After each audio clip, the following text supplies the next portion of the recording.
J'ai envie de vous parler d'un sujet dont on parle beaucoup dans les médias, dont on lit beaucoup de choses sur Internet, des informations parfois contradictoires, celui de la vaccination contre la Covid-19, bien entendu, mais l'efficacité et son effet dans la vraie vie sur les variants qui circulent, et notamment sur le variant Delta.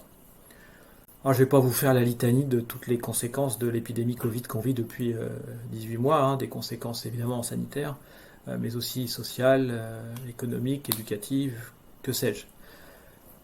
Ce que je sais en tout cas, c'est qu'il est primordial de se poser des questions sur la vaccination. Je m'en pose tous les jours, et on m'en pose également tous les jours. Et l'esprit qui nous a toujours animés, quand on évoque tous ces sujets, c'est celui de Poincaré, qui disait « douter de tout ou tout croire sont deux solutions également commodes qui, l'une ou l'autre, nous empêchent de réfléchir ». Alors nous, à Branche, on n'est pas des prix Nobel.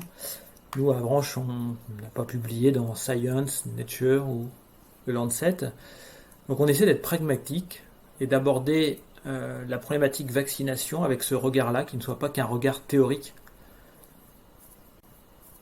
Et l'illustration dont on souhaitait vous parler, c'est une épidémie qui s'est passée juste à côté de chez nous, à l'EHPAD de Saint-James. En janvier 2021, une épidémie touche cette EHPAD, avec beaucoup de résidents qui sont touchés. Et puis 4-5 mois plus tard, on vaccine tout le monde. Et là, depuis tout début août 2021, on a une nouvelle épidémie au variant Delta. Alors qu'est-ce qu'on a constaté ? Eh bien, on a constaté, on a pu voir, on a pu comptabiliser que lors de la première épidémie au mois de janvier, on a eu 87% des résidents qui ont été touchés, avec 8 décès, ce qui représentait quand même 12%. 5 patients ont été hospitalisés. Évidemment, aucun n'était vacciné parce que c'était les prémices de la vaccination. Et l'épidémie, entre le premier cas et le dernier cas, a duré 31 jours. Et là, ce qu'on observe, c'est quand même complètement différent. On a à peu près le même taux de personnes qui sont touchées, 90% dans l'unité où l'épidémie sévit. 0 décès, 0 hospitalisation. Et la grosse différence, c'est que tous, quasiment, sont vaccinés. 95%. Alors, ce qu'on aurait dû observer, si on avait été dans la même configuration sans la vaccination que la première épidémie, c'était à peu près 54-55 personnes touchées. On est dans ces eaux-là à peu près, entre 6 et 7 décès, entre 4 et 5 hospitalisations, et une épidémie qui dure un mois.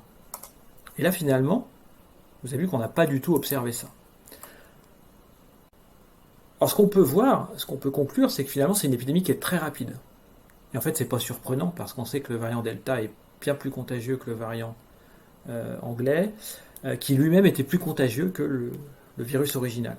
On reste prudent, l'épidémie n'est peut-être pas tout à fait terminée, on a quand même 90% des gens qui ont été touchés. L'expérience de la précédente épidémie, mais qu'il y avait à peu près 4 jours entre le diagnostic et l'hospitalisation, et là on a un recul maintenant d'un peu plus de 2 semaines. Donc on a vraiment pu observer un effet positif de la vaccination, parce que finalement, à structure égale, organisation égale, patient égal, on n'a pas de décès, on n'a pas d'hospitalisation. La vaccination a 2 objectifs. Le premier, c'est de protéger les personnes qui sont vaccinées contre une maladie, en général, et contre la Covid en particulier. Et le deuxième est un objectif qui est plus général, plus populationnel. C'est de protéger une population, et là on touche des notions d'immunité de groupe dont vous avez tous probablement entendu parler. Eh bien, très clairement, l'objectif de protection individuelle a vraiment été atteint, car on sait tous, ça a été relayé de nombreuses fois, que les personnes âgées, notamment les personnes qui vivent en EHPAD, sont celles qui ont payé et qui paieront le plus lourd tribut à la Covid-19. Cependant, la vaccination n'a pas encore atteint le deuxième objectif, c'est-à-dire l'immunité de groupe. Et donc on voit bien que le virus continue de circuler à l'extérieur, d'où cette épidémie. Alors les conclusions qu'on peut en tirer de façon très simple, c'est que finalement, comme ils ont été tous vaccinés, il n'y a pas eu d'effet indésirable majeur, hormis les effets indésirables habituels que l'on connaît, donc c'est que les risques de la vaccination sont nettement inférieurs aux bénéfices de celle-ci. Donc on se protège pour se vacciner, donc il faut absolument vous vacciner pour vous protéger vous. On se protège aussi pour stopper la circulation du virus et son impact dans notre vie quotidienne. Et ce qui est important pour stopper la circulation du virus et pour éviter qu'il n'induise de maladie, mais pour le coronavirus, c'est aussi pour ne lui laisser plus aucune chance de muter. Car vous savez, pour le virus, c'est un peu une course entre le virus qui va muter pour sa survie et l'immunité de groupe qui nécessite 90-95% d'une population vaccinée pour que le virus soit un petit peu poussé dans une sorte de cul-de-sac évolutif. Donc vraiment, vaccinez-vous. Et en attendant, il faut absolument maintenir les gestes barrières jusqu'à ce que le virus ne circule plus et que l'on soit ainsi totalement protégé.